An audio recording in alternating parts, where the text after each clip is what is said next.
एक छोटे से गांव में मीना नाम की एक प्यारी सी लड़की रहती थी।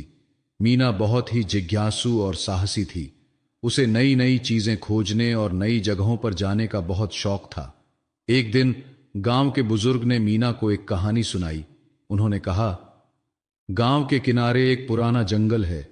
उस जंगल में एक जादुई पेड़ है जो इच्छाएं पूरी कर सकता है। मीना ने यह सुना और उसकी आंखों में चमक आ गई। उसने सोचा, मुझे उस जादुई पेड़ को ढूंढना है।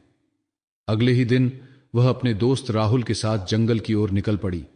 चलते चलते वे जंगल के गहरे हिस्से में पहुंच गए। वहां बहुत सारे पेड़ थे, लेकिन वे जादुई पेड़ को पहचान नहीं पा रहे थे।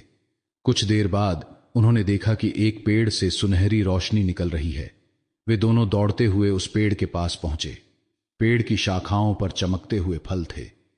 मीना ने राहुल से कहा, राहुल, यही वह जादुई पेड़ है। हमें अपनी इच्छाएं मांगनी चाहिए। मीना ने पेड़ के पास जाकर अपनी आंखें बंद की और कहा, जादुई पेड़, मेरी इच्छा है कि गांव में सबकी खुशियां लौट आएं। राहुल ने भी अपनी आंखें बंद की और अपनी इच्छा मांगी, मैं चाहता हूं कि मेरी मां हमेशा स्वस्थ रहें। जैसे ही दोनों ने अपनी इच्छाएं पूरी की, पेड़ की शाखाएं और भी चमकने लगीं। अचानक एक मधुर आवाज आई, तुम दोनों ने बहुत ही नेक इच्छाएं मांगी हैं। मैं तुम्हारी इच्छाएं पूरी करूंगा। मीना और राहुल ने हैरान होकर देखा कि पेड़ की शाखाओं से एक परी प्रकट हुई थी। परी ने कहा, तुम्हारी नेक इच्छाओं के कारण मैं तुम्हें एक और वरदान दूंगी। इस पेड़ के फल को अपने गांव ले जाओ और सबको खुशी और स्वास्थ्य का उपहार दो।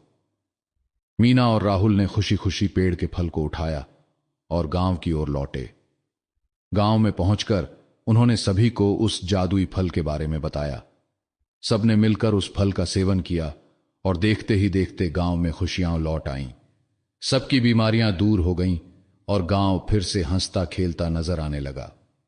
मीना और राहुल ने परी का धन्यवाद किया और उसे वादा किया कि वे हमेशा दूसरों की भलाई के लिए काम करेंगे। इस घटना के बाद गांव के सभी लोग मीना और राहुल की प्रशंसा करने लगे और उनकी तरह नेक दिल बनने की कोशिश करने लगे।